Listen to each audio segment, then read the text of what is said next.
Hello hi, ಎಲ್ಲರೂ ಹೇಗಿದ್ದೀರಾ? ಎಲ್ಲರೂ ಚೆನ್ನಾಗಿದ್ದೀರಾ ಅಂತ ಭಾವಿಸ್ತೀನಿ. Welcome to Aditya Abhi blogs. ಇವತ್ತು ಭಾನುವಾರ ಆಗಿದ್ದರಿಂದ ನಿನ್ನೆ ಮೊನ್ನೆ ಯಾವುದೇ ರೀತಿ ವೀಡಿಯೋಸ್ ಮಾಡೋಕ್ಕಾಗಿರಲಿಲ್ಲ. ಸೊ ನಾನು ಗಿಡಕ್ಕೆ ಔಷಧಿ ಹೊಡೆದು ತುಂಬ ದಿನ ಆಗಿತ್ತು, ಒಂದು 15 ದಿನದ ಮೇಲೆ ಆಗಿತ್ತು.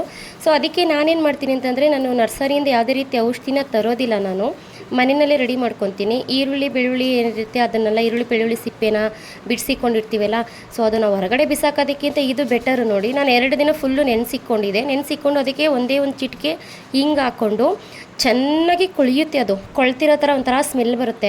ಈರುಳ್ಳಿ ಮ್ಯಾಕ್ಸಿಮಮ್ ಈರುಳ್ಳಿ ನೀರಲ್ಲಿ ಇಕ್ಕಿದ್ರೆ ಕಟ್ ಮಾಡಿ ಇಟ್ಬಿಟ್ರೆ ಒಂಥರ ಸ್ಮೆಲ್ ಹೊಡಿಯುತ್ತೆ, ನಿಮಗೂ ಗೊತ್ತಿರುತ್ತೆ. ಸೊ ಅದರಲ್ಲಿ ತುಂಬ ಅಂದರೆ ತುಂಬ ಬೆನಿಫಿಟ್ ಇದೆ ಗಿಡಕ್ಕೆ.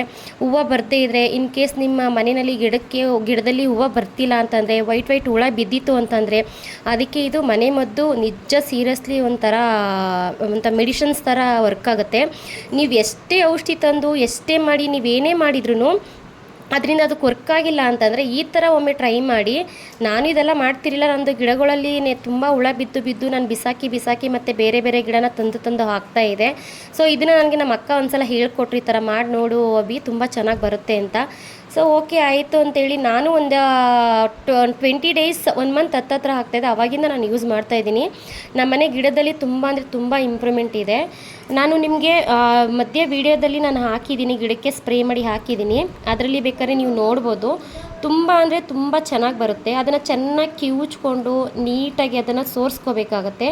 ನೀಟಾಗಿ ಸೋರಿಸ್ಕೊಂಡು ನಾನೊಂದು ಸ್ಪ್ರೇ ಬಾಟ್ಲನ್ನ ತೊಗೊಂಡಿದ್ದೀನಿ ನಾನು.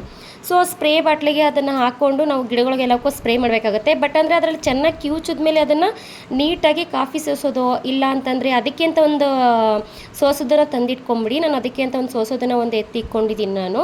ಸೊ ಅದರಲ್ಲಿ ಸೋಸ್ಕೊಬೇಕು, ಯಾಕಂದರೆ ಈರುಳ್ಳಿ ಸಿಪ್ಪೆ ಮತ್ತು ಅದರಲ್ಲಿ ಹಿಂಗು ಇದೆಲ್ಲ ಇರುತ್ತೆ, ಅದೆಲ್ಲನೂ ಅದಕ್ಕೆ ಸ್ಪ್ರೇ ಮಾಡೋದ್ರೊಳಗಡೆ ಹೋಗಿ ಸಿಕ್ಕಾಕೋತು ಅಂದರೆ ಯಾವುದೇ ರೀತಿ ಸ್ಪ್ರೇನ ಮಾಡೋಕ್ಕಾಗೋದಿಲ್ಲ. ಆದ್ದರಿಂದ ನಾನು ಅದನ್ನು ನೀಟಾಗಿ ಸೋಸ್ಕೊತೀನಿ. ನೀವು ಸಾಧ್ಯವಾಯಿತು ಅಂತಂದರೆ ಒಂದು ಬಟ್ಟೆನಾದ್ರೂ ಸೋರಿಸ್ಕೊಬೋದು. ಹಿಂಗೆ ಹಾಕೋದ್ರಿಂದ ಈರುಳ್ಳಿ ಸಿಪ್ಪೆ ಅದು ಸ್ಮೆಲ್ ಏನಿರುತ್ತೆ ಅದೆಲ್ಲದ್ರಿಂದನೂ ಹುಳಗಳು ಯಾವುದೇ ಕಾರಣಕ್ಕೂ ಬರೋದಿಲ್ಲ. ಫ್ಲವರು ಕೂಡ ತುಂಬ ಚೆನ್ನಾಗಿ ಬರುತ್ತೆ. ಆ್ಯಂಡ್ ಅದಕ್ಕೆ ವೈಟ್ ಹುಳ ಬಿದ್ದಿರುತ್ತೆ, ಮತ್ತು ಗಿಡ ಗ್ರೋತೇ ಆಗ್ತಾರಲ್ಲ, ಗಿಡ ಶೈನಿಂಗೇ ಇರಲ್ಲ.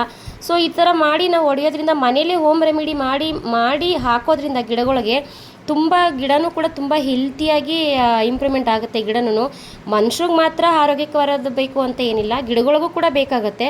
ಸೊ ಗಿಡಗಳಿಗೇನು ಬಾಯಿ ಇದೆಯಾ, ಬಾಯಿ ಬಿಟ್ಟು ಹೇಳೋದಕ್ಕೆ ಇಲ್ಲ ಅಲ್ವಾ? ಸೊ ಆದ್ದರಿಂದ ಈ ಥರ ಮಾಡಬೇಕು ನೀವು. ಸೊ ನಾನು ರೆಡಿ ಮಾಡಿಕೊಂಡು ಗಿಡಕ್ಕೆಲ್ಲ ಸ್ಪ್ರೇ ಮಾಡ್ಕೊತಾ ಇದ್ದೀನಿ.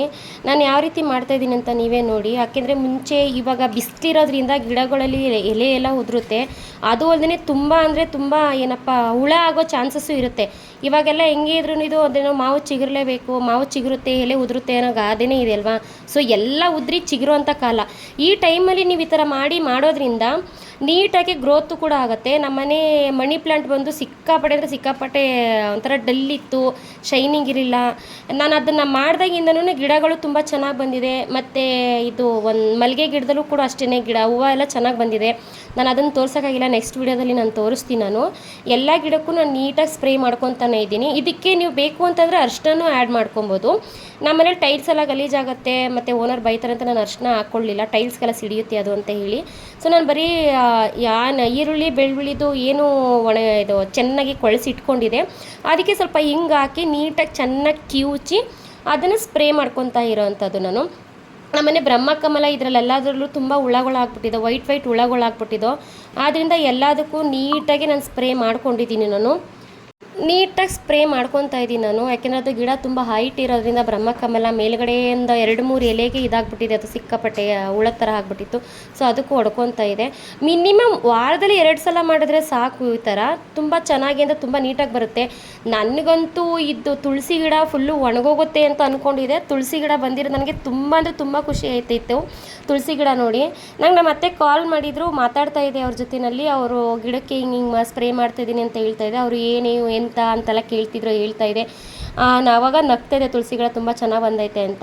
ನೋಡಿ ನೀವೇನೇ ಮನಿ ಪ್ಲಾಂಟ್ ಏನು ಸಖತ್ತಾಗಿ ಬಂದಿದೆ, ಎಷ್ಟು ಅಂತಂದರೆ ಗ್ರೀನ್ ಆಗಿ ಅಷ್ಟು ಚೆನ್ನಾಗಿದೆ. ಇದೆಲ್ಲ ಮುಗಿಸ್ಕೊಂಡು ನಾವೇನು ಮಾಡಿದ್ವಿ ಅಂತ ಅಂದರೆ ನಮ್ಮ ಅತ್ತೆ ಮನೆಗೆ ಹೋದ್ವಿ. ನಮ್ಮ ಅತ್ತೆ ಮನೆಗೆ ಹೋದಾಗ ನಮ್ಮ ಅತ್ತೆ ಮನೆಯಲ್ಲಿ ಬಂದು ನಮ್ಮ ಅತ್ತೆ ಮನೆಯಲ್ಲಿ ರಾಖಿ ಅಂತ ಒಬ್ರು ಇದ್ದಾರೆ. ಅವರು ವ್ಯಕ್ತಿ ಅಂತಲೇ ಹೇಳ್ಬೋದು ಅವ್ರು ಯಾಕೆ ಅಂತಂದರೆ ಅವರು ಮನುಷ್ಯ ಜೊತೆ ಹೇಗೆ ಬೆರಿಬೇಕೋ ಆ ರೀತಿ ಬೆರೀತಾರೆ. ನನ್ನ ಮಗನ ಜೊತೆ ಬ್ಯಾಟ್ ಬಾಲ್ ಆಡ್ತಾಯಿದ್ರು ಅವರು. ನನ್ನ ದೊಡ್ಡ ಮಗ ನನ್ನ ಚಿಕ್ಕ ಮಗ ಎಲ್ಲರೂ ರಾಖಿ ಜೊತೆ ಆಟ ಆಡ್ತಾಯಿದ್ರು. ಅದು ಯಾಕೆ ಅಂತಂದರೆ ಈ ಕಡೆಯಿಂದ ನಮ್ಮ ಆದಿ ಬೌಲಿಂಗ್ ಮಾಡೋದು ಬ್ಯಾಟಿಂಗ್ ಮಾಡೋಕ್ಕಂತೆ, ಅವನು ಆ ಕಡೆಯಿಂದ ಕ್ಯಾಚ್ ಹಿಡಿಯೋಕ್ಕಂತೆ ಸಖತ್ತಾಗಿತ್ತು. ನನ್ನ ಚಿಕ್ಕ ಮಗ ಹತ್ಕೊಂಡು ಮಾತ್ರ ಬ್ಯಾಟ್ ಕಿತ್ಕೊಂಬಿಟ್ಟ. ಕೊನೆಗೆ ಬರೀ ಬಾಲಲ್ಲೇ ಆಟಾಡ್ತಾಯಿದ್ದ. ಕೊನೆಗೆ ಸೆಂಟ್ರಲ್ ನಮ್ಮ ಅತ್ತೆ ಬಂದು ಬಾಲ್ ಕಿತ್ಕೊಂಡ್ರು, ಯಾಕೆಂದ್ರೆ ಅವ್ನು ಅಳ್ತಾ ಇದ್ದಾನೆ ಅಂತೇಳಿ. ಆಮೇಲೆ ಲಾಸ್ಟಿಗೆ ನಾನು ಆಟಾಡ್ತೀನಿ ಅಂತ ಹೇಳಿ ನನ್ನ ಚಿಕ್ಕ ಮಗ ಫುಲ್ಲು ಸೆಕೆ ಇತ್ತು ಅಂತೇಳಿ ಬಟ್ಟೆ ಎಲ್ಲ ಬಿಚ್ಚಾಕ್ಬಿಟ್ಟು ರಾಖಿ ಜೊತೆ ಕೊನೆಗೆ ಆಟಾಡಕ್ಕೆ ಹೋದ. ಅದು ಮಕ್ಕಳು ಅಂದರೆ ಸಿಕ್ಕಾಪಟ್ಟೆ ಇಷ್ಟ. ಸಾಮಾನ್ಯವಾಗಿ ಇವೆಲ್ಲ ತುಂಬ ಆಶೆ ಇರ್ತವೆ, ಇವೆಲ್ಲ ತುಂಬ ಒಂಥರ ಆಗಿರ್ತವೆ. ಸೊ ಇದೆಲ್ಲ ಮುಗಿಸ್ಕೊಂಡು ಊಟ ಮಾಡಿ ಎಲ್ಲ ಆದಮೇಲೆ ನಾವು ಕೊನೆಗೆ ಹೋಗಿದ್ದೆ, ನಮ್ಮ ಅತ್ತೆನ ಕರ್ಕೊಂಡು ನಾನು ಕೊನೆಗೆ ಹೋಗಿದ್ದಿಲ್ಲಪ್ಪ ಅಂತಂದರೆ ಒಡವೆ ಅಂಗಡಿಗೆ. ಯಾಕೆ ಹೋದೆ ಅಂತಂದರೆ ನಮ್ಮ ಮನೇಲಿ ನನಗೊಬ್ಬರು ಅಮ್ಮ ಇದ್ದಾರೆ ಅಂತ ನಿಮಗೂ ಗೊತ್ತಿರೋ ವಿಚಾರನೇ. ನಾನು ಲಾಸ್ಟು ವೀಡಿಯೋದಲ್ಲಿ ನಾನು ತಿಳಿಸ್ಕೊಟ್ಟಿದ್ದೀನಿ. ಆ ಅಮ್ಮನಿಗೆ ಒಂದು ತಾಲಿ ಬೇಕಾಗಿತ್ತು. ಸೊ ತಾಲಿ ತರೋಣ ಅಂತ ಹೋದೆ ನಾನು. ತಾಲಿ ತಾಲಿ ಜೊತೆಗೆ ಗುಂಡು ತೊಗೊಂಡ್ವಿ. ನನ್ನ ಮೈಂಡಲ್ಲಿ ಇದ್ದಿದ್ದು ತಾಲಿ ಒಂದೇ, ಅದು ಚಿನ್ನ ತೊಗೊಬೇಕು ಅಂತ ಹೇಳಿ ನಾನು ನೋಡ್ತಾ ಇದ್ದೆ. ನಾನು ಒಂದು ಅರ್ಧ ಗ್ರಾಮಲ್ಲಿ ತೊಗೊಳ್ಳೋಣ, ತುಂಬ ರೈಟ್ ಬೇರೆ ಆಗಿದೆ, 8,500 9,000 ಆಗೋಗ್ಬಿಟ್ಟಿದೆ ಅಂತೇಳಿ ಹೋದೆ. ಕೊನೆಗೆ ಅದು 1 ಗ್ರಾಮ್ಗೆ 2 ಮಿಲಿ ಏನೋ 25 ಮಿಲಿ ಏನೋ ಕಮ್ಮಿ ಅನ್ನೋ ಥರ ಏನೋ ಸಿಕ್ತು. ಸೊ ಅದಕ್ಕೆ ಏನೋ ಇದಾಗೋಗ್ಬಿಡುತ್ತೆ, ಬೇಡ ಅದಕ್ಕೆ ಸಮವಾಗಿ ನೀನು ಗುಂಡು ತಗೋ ಅಂತ ನಮ್ಮ ಅತ್ತೆ ಹೇಳಿದ್ರು. ಆಯಿತು ತಗೊಳ್ಳಿ ಅಂತ ಹೇಳಿದೆ. ಸೊ ಅವರು ಅಂದರೆ ನಾನು ಉಂಡಿನಲ್ಲಿ ಇಷ್ಟಿಷ್ಟು ದುಡ್ಡು ಅಂತ ಹಾಕಿಟ್ಟಿದ್ದೆ. ಸೊ ಆ ದುಡ್ಡನ್ನ ನಾನು ತಗೊಂಡು ಹೋಗಿದೆ. ಯಾಕೆಂದರೆ ದೇವ್ರ ಕಾರ್ಯಕ್ಕೆ ನಾವು ಸಡನ್ನಾಗಿ ದುಡ್ಡು ಹೊಂಚೋಕ್ಕಾಗಲ್ಲ. ಅದೇನೋ ದೇವ್ರ ಕಾರ್ಯಕ್ಕೆ ಸಡನ್ನಾಗಿ ದುಡ್ಡು ಬೇಕು ಅಂದರೆ ರೆಡಿನೇ ಮಾಡೋಕ್ಕಾಗಲ್ಲ, ಆ ಥರ ಪ್ರಾಬ್ಲಮ್ಸ್ ಆಗೋಗ್ಬಿಡುತ್ತೆ. ಆದ್ದರಿಂದ ನಾನೇನು ಮಾಡಿದೆ, ಈ ಥರ ಉಂಡಿಗೆ ಹಾಕಿ ದುಡ್ಡನ್ನೇ ಎತ್ಕೊಂಡು ಹೋದೆ, ಇವತ್ತು ತಗೊಳ್ಳೋಣ ಅಂತ ಅಂದ್ಬಿಟ್ಟು ಹೋದೆ ನಾನು. ಆಮೇಲೆ ನಮ್ಮ ಅತ್ತೆ ಗುಂಡು, ಅದ್ರ ಜೊತೆಗೆ ಗುಂಡು ಬರುತ್ತಲ್ಲ, ಗುಂಡನ್ನ ರೆಡಿ ಮಾಡ್ತಾಯಿದ್ರು. ಗುಂಡು ಕೊಟ್ಟರು ಅವರು. ಅದಕ್ಕೆ ಸೂಟ್ ಆಗೋ ಥರ ದುಡ್ಡು ಜಾಸ್ತಿ ಆಗುತ್ತೆ, ಬೇಡ ಕಮ್ಮಿ ಇದೆ ನೋಡಿ ಅಂತ ಹೇಳಿದೆ. ಅವರು ಎಷ್ಟಾಗುತ್ತೋ ಅಷ್ಟು ಇದ್ರಲ್ಲಿ ನೋಡಿದ್ರು. ಆ ತಾಲಿಯಿಂದ ಗುಂಡಿಂದ 1 ಗ್ರಾಮು ಒಂದು 10 ಮಿಲಿಯನೋ ಬಂತು, 15 ಮಿಲಿಯನೋ ಬಂತು. ನನಗೆ ಖುಷಿ ಆಯಿತು. ನನಗೆ ಯಾಕೆ ಅಂತಂದರೆ ನನ್ನ ಲೈಫಲ್ಲಿ ನಾನು ಅಂದ್ಕೊಂಡಿರೋ ತಾಲಿ ತೊಗೋಬೇಕು ಅಂದ್ಕೊಂಡಿದ್ದೆ ತಾಯಿಗೆ. ಸೊ ನಮ್ಮ ಮನೆಗೆ ಕಳ್ಸಕ್ಕೆ ಆಲ್ರೆಡಿ ನಾನು ಗೊರವನಹಳ್ಳಿಗೆ ಹೋಗಿದ್ದಾಗ ಅಲ್ಲಿಂದನೇ ಪ್ರಸಾದದ ಜೊತೆ ಅಂದರೆ ಹೂವಿನ ಹಾರದ ಜೊತೆ ಬಂದಿತ್ತು ತಾಲಿ. ಸೊ ಆದ್ದರಿಂದ ಅದನ್ನೇ ನಾನು ಕಳ್ಸಕ್ಕೆ ಕಟ್ಟಿದ್ದೀನಿ. ಇದಕ್ಕೇನಪ್ಪ ಅಂತಂದರೆ, ಇದು ನಮ್ಮ ಮನೇಲಿರೋ ಅಮ್ಮ ಇದ್ದಾರಲ್ಲ, ಅವರಿಗೆ ಇರಲಿಲ್ಲ. ಅವರಿಗೆ ನಾನು ಅರ್ಶಿನ ಕೊಂಬು ಕಟ್ಟಿ ಅಭಿಷೇಕ ಮಾಡಿದಾಗಲ್ಲ ಒಂಥರ ಒದ್ದೆ ಆಗಿ ಮುರಿದೋಗೋದು ಈ ಥರ ಎಲ್ಲ ಆಗ್ತಾಯಿತ್ತು. ನನಗೆ ಯಾಕೋ ಒಂಥರ ಹಿಂಸೆ ಅನಿಸ್ತಾಯಿತ್ತು. ಆದ್ದರಿಂದ ಈ ಥರ ಒಂದು ತಾಲಿ ತೊಗೋಬೇಕು, ಸ್ಟಾರ್ಟಿಂಗ್ ಬೆಳ್ಳಿ ತೊಗೊಳ್ಳೋಣ ಅಂದ್ಕೊಂಡೆ. ಆಮೇಲೆ ನಾನು ಉಂಡಿಗೆ ಹಾಕಿದಾಗ ಉಂಡಿಲಿ ಸ್ವಲ್ಪ ಅಮೌಂಟ್ ಜಾಸ್ತಿ ಆಗಿತ್ತಲ್ಲ, ಬೇಡಪ್ಪ ಚಿನ್ನದೇ ತೊಗೊಳ್ಳೋಣ ಅಂತ ಅಂದ್ಕೊಂಡು ನಾನೇನು ಮಾಡಿದೆ, ಹೋದೆ. ನಿಜ ನನಗೆ ತುಂಬ ಅಂದರೆ ತುಂಬ ಖುಷಿ ಆಯಿತು. ಯಾಕೆಂದರೆ ನಾನು ಕೇಳೋಕ್ಕೂ ಮುಂಚೆ ನನಗೆಲ್ಲ ಕೊಟ್ಟಿರೋ ಅಂತಾರೋ ಆ ತಾಯಿ. ಸೊ ಆ ತಾಯಿಗೆ ನಾನು ಏನು ಮಾಡಿದ್ರು ಕಡಿಮೆನೇ. ನನಗೆ ತುಂಬ ಆಶೀರ್ವಾದ ಮಾಡಿ ನನ್ನ ಮಗುನ ಇರ್ಬೋದು, ನನ್ನ ಮನೇನ ಇರ್ಬೋದು, ಪ್ರತಿಯೊಂದು ನನಗೆ ಉಳಿಸ್ಕೊಟ್ಟಿದ್ದಾರೆ. ಸೊ ಆದ್ದರಿಂದ ನನಗೆ ಅವ್ರು ಎಷ್ಟು ಕೃತಜ್ಞತೆ ಹೇಳಿದ್ರು ಕಡಿಮೆನೇ ಆ ತಾಯಿಗೆ. ಆ ತಾಯಿಯಿಂದ ನಾನು ಇವತ್ತು ಜೀವನ ಮಾಡ್ತಾಯಿದ್ದೀನಿ. ಅದೆಲ್ಲ ತೊಗೊಂಡ್ಮೇಲೆ ನಾನು ಒಂದು ದೀಪಲೆಕ್ಕಂಬ ನೋಡೋಣ ಅಂತ ಅಂದ್ಕೊಂಡೆ. ಫಸ್ಟು ನಾನು ಆ್ಯಕ್ಚುಲಿ ತುಂಬ ಚಿಕ್ಕದು ನೋಡಿದೆ. ಅದು ಎಷ್ಟು ಒಂದು 25 ಗ್ರಾಮ್ ಏನೋ ಸಮಥಿಂಗ್ ಏನೋ ಇತ್ತು. ನಾನು ಅದನ್ನು ನೋಡಿದೆ. ಆಮೇಲೆ ನಮ್ಮ ಅತ್ತೆ ಎತ್ಕೊಂಡು ಏನು ಹೇಳಿದ್ರು, ಅದು ಬೇಡ, ತಗೋತೀಯ ಒಂದೇ ಸಲ ಒನ್ ಟೈಮ್ ಇನ್ವೆಸ್ಟ್ಮೆಂಟು, ಇದೆಲ್ಲ ಬೇಡ ಅಂತ ಹೇಳಿದ್ರು. ಕೊನೆಗೆ ಇದನ್ನು ನೋಡಿದೆ, ಇದು ಕಮ್ಮಿ ತೂಕ ಇತ್ತು, ಏನೋ 200 ಗ್ರಾಮ್ ಏನೋ ಇತ್ತು. 200 ಗ್ರಾಮ್ ಇದ್ದಿದ್ದಕ್ಕೆ ಅದು ಬೇಡ ಅಂತ ಹೇಳಿದ್ರು. ಸರಿ ಆಯಿತು ಅಂತ ಹೇಳ್ಬಿಟ್ಟು ನಾನು ಹೇಳಿದೆ, ಅಮ್ಮ ಇಲ್ಲ ಅಮ್ಮ ಇದು ಚೆನ್ನಾಗಿದೆ ನೋಡೋಣ ಅಂತಂದೆ. ಬೇಡ ಬಿಲ್ಕುಲ್ ನಮ್ಮ ಅತ್ತೆ ಅಂತ ಒಪ್ಕೊಳ್ಳೇ ಇಲ್ಲ ಇದನ್ನು. ಓಕೆ ಆಯಿತು ಅಂತ ಹೇಳ್ಬಿಟ್ಟು ಬೇರೆ ತೆಗೀರಿ ಅಂತ ಹೇಳಿದೆ. ಬೇರೆದನ್ನೆಲ್ಲ ತೆಗೆದ್ರು. ಒಂದು 4-5 ಸೈಜ್ನ ತೆಗೆದು ಇಟ್ಬಿಟ್ರು ಅವರು. ಕೊನೆಗೆ ಅದು 4-5 ಸೈಜಲ್ಲೂ ಯಾವ್ದು ಇಷ್ಟ ಆಗಿದೆ, ಕೊನೆಗೆ ಫೈನಲಲ್ಲಿ ಒಂದು ಸೈಜ್ ಇಟ್ಟರು. ನಾನು ಇವಾಗ ಇಟ್ಟನೆಲ್ಲ ಅದನ್ನು ಇಟ್ಟರು. ಸೊ ಅದನ್ನು ನಮ್ಮ ಅತ್ತೆ ಓಕೆ ಒಪ್ಕೊಂಡ್ರು. ಅರ್ಧ kg ಹತ್ರ ಇದೆ. ಸೊ ಅರ್ಧ kgಗೆ 50 ಗ್ರಾಮ್ ಏನೋ ಕಡಿಮೆ ಇದೆ ಅಷ್ಟೇನೆಯ. ಸೊ ಎಲ್ಲ ಫೈನಲ್ ಎಲ್ಲ ಕರೆಕ್ಟಾಗಿ ಕ್ಲಿಯರ್ ಆಯಿತು. ನಾನು ಆಮೇಲೆ ಅಮೌಂಟ್ ಪೇ ಮಾಡಿಬಿಟ್ಟು ಹೋಗೋಣ ಅಂತ ಹೇಳಿ ನಾನು ಮತ್ತೆಗೆ ಇದು ಮಾಡಿದೆ. ನಮ್ಮ ಅತ್ತೆ ಹೇಳಿದ್ರು ಹತ್ತಕ್ಕೋ ಅಂತ ಹೇಳಿದ್ರು. ಅಲ್ಲಂತೂ ಕಲೆಕ್ಷನ್ಸ್ ಎಷ್ಟಿತ್ತು ಅಂತಂದರೆ ಅಯ್ಯಪ್ಪ, ಅಷ್ಟು ಕಲೆಕ್ಷನ್ಸ್ ಇತ್ತು. ಅಷ್ಟು ತುಂಬ ಅಂದರೆ ತುಂಬ ಚೆನ್ನಾಗಿತ್ತು.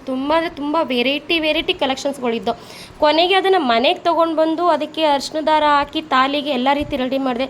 ತಾಲಿ ನೋಡೋಕ್ಕಂತೂ ಅಷ್ಟು ಚೆನ್ನಾಗಿ ಕಾಣಿಸ್ತಾ ಇತ್ತು. ಎಲ್ಲ ರೀತಿ ರೆಡಿ ಮಾಡಿ ಇದು ಮಾಡಿದೆ ನಾನು. ಮನೆಗೆ ಬಂದು ಅದನ್ನೆಲ್ಲ ಮಾಡಿದ್ಮೇಲೆ ಅಷ್ಟು ಚೆನ್ನಾಗಿತ್ತು. ಇವತ್ತಿನ ಬ್ಲಾಗ್ ಇದಾಗಿತ್ತು. ಇವತ್ತಿನ ಬ್ಲಾಗ್ ನಿಮ್ಗೆ ಏನಾರು ಇಷ್ಟ ಆಗಿತ್ತು ಅಂತಂದರೆ ಲೈಕ್ ಮಾಡಿ, ಶೇರ್ ಮಾಡಿ, ಕಮೆಂಟ್ ಮಾಡಿ, ಸಪೋರ್ಟ್ ಮಾಡೋದನ್ನಂತ ಮರೀಲೇಬೇಡಿ. Thank you so much.